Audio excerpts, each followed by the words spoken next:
Food Ranger TV. Guys, ngayon kasalukuyan na ibinabali tayo ng bagyong hindi pa pala bagyo sa Dante. Bagyong Dante, hindi pa ibang Dante na kabagat pa lang. Ang oras ngayon ay alas 5 ng hapon, tuloy-tuloy pa rin yung pagbagsak ng ulan dito sa Barangay Tatalon, Quezon City. Kaya may update ko kayo guys kung saan yung mga lugar na binabaha dito sa amin. Kaya, abangan nyo. Kaya nga guys, 5:30 ng hapon, tuloy-tuloy pa rin yung pagbagsak ng ulan doon sa Habagat. Kaya doon sa titignan natin kung nagbaha na ba o tumaas na yung level natin. Kaya babalik ako kayo mga guys, mag-a-update tayo. Kaya guys, palabas na tayo na kalitaan. Titignan natin ang kalagayan kung baha na ba dito sa atin. Actually, malakas pa rin talaga. Ang bilis na ulan ngayon guys. Walang pagsakutan natin ngayon. Huwag naman kalagayan mo. Bagyong Marina. Balik ako kayo guys. Sir, dito na tayo sa Artes. So, dito natin ang baha ay hanggang talampakan pa lang naman.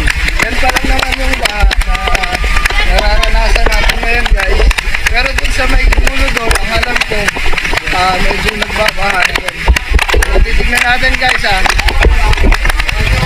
Balikan ko kayo guys. Update tayo ng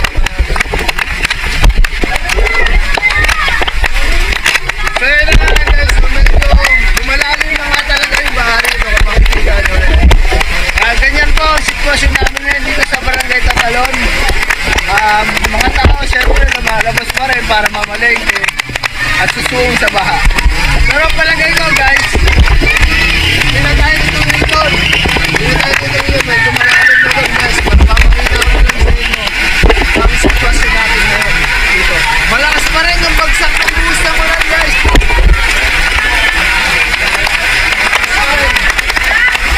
So yun makikita nyo. Hey! So yun makikita nyo guys. Talagang nagpas na sa ano ko sa binitito yung baha. Medyo malalim na doon. Hindi na tayo pupunta. Pupunta naman tayo sa kabilang kalsada. Palagay ko, baha na rin doon sa bandang Araneta. Babalik ako kayo guys.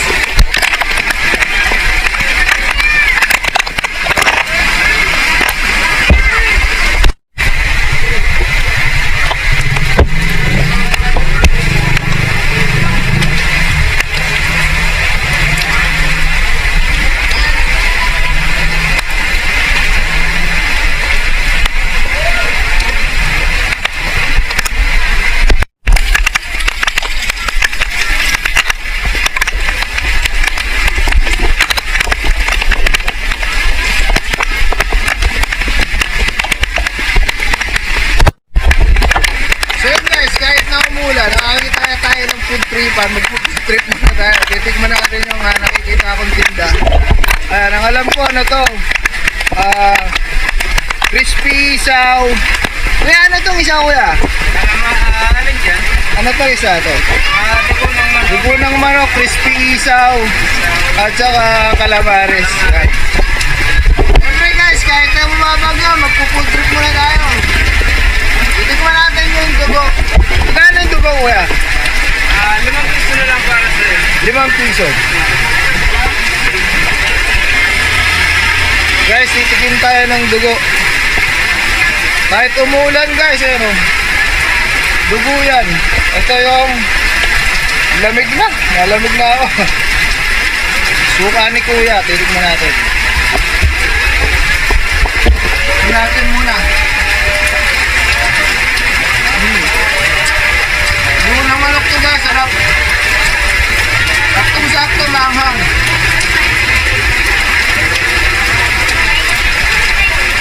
Grabe, kung makikita nyo guys, ayun sila.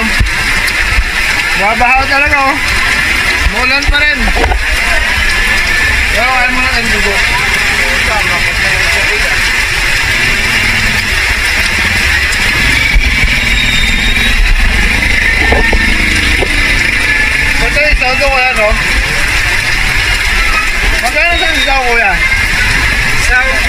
po? 5 rin. So guys, kukuha tayo ng isaw.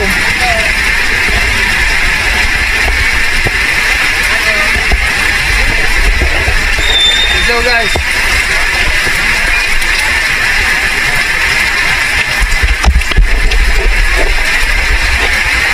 Masarap yan, mainit pa.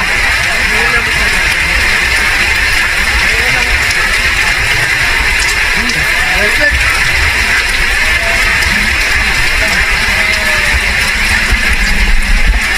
Well guys, balik ako muna mamaya, magpupuntrip lang ako. Guys, salamat ah. Thank you. So ayun guys, tapos na tayo mag-food-trip. Magpupuntrip pa rin tayo kahit bumabagyo. Kaya mamaya, check-checkin natin kung saan pa yung mga lugar na binabaha dito sa barangay Tatalan. Ano talaga sa barangay namin? Talagang pag ganitong malakas ang ulan, talagang binawa. So yan, mamaya update tayo.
Itong lugar na to para sa mga sasakyan guys. Kung makikita nyo, ayan, yung mga tao naglalakad na lang sila at nakahinto na lang yung mga tricycle dito.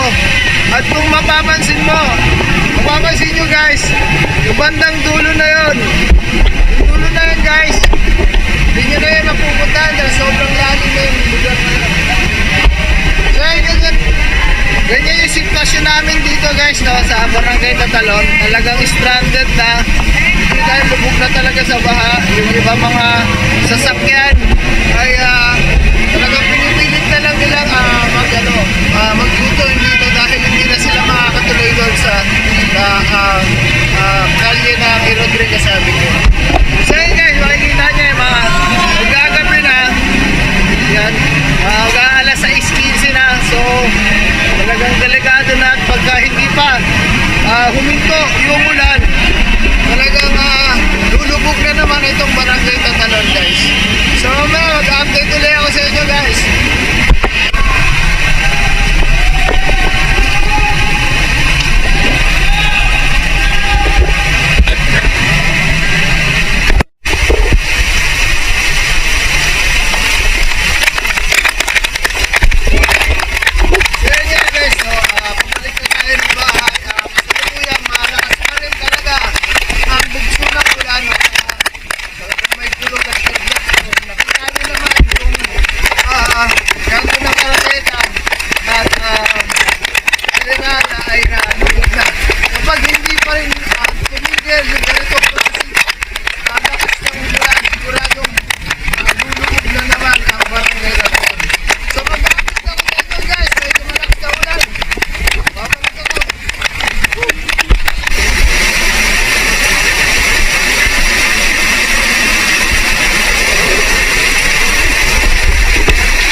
gabi na, 6:30 na.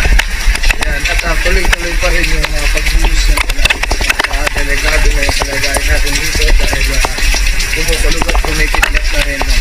So yun, dito muna nagtatapos ang ating vlog mga guys. At abangan nyo na lang ako sa aking susunod na food trip.